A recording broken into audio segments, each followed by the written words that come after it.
Welcome to the Charlotte Street Art Center. They're hosting our annual photography exhibition entitled Narrative. This is a capstone project for the students of the Photography Videography Diploma program at the New Brunswick College of Craft and Design.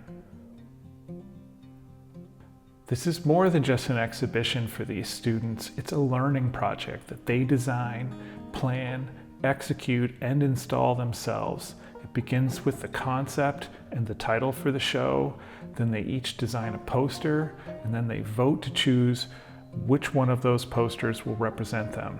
This is then printed and distributed around town and electronically.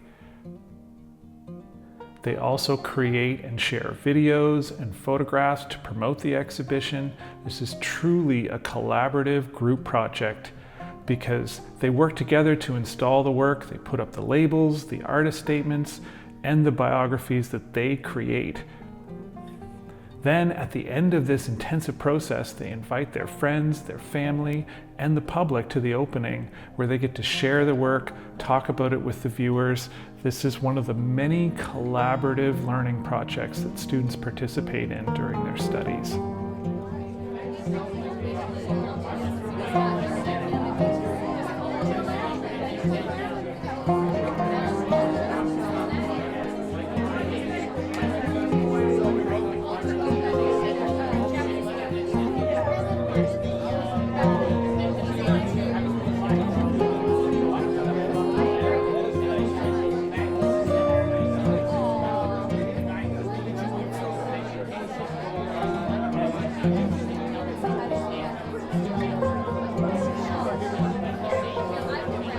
Yeah.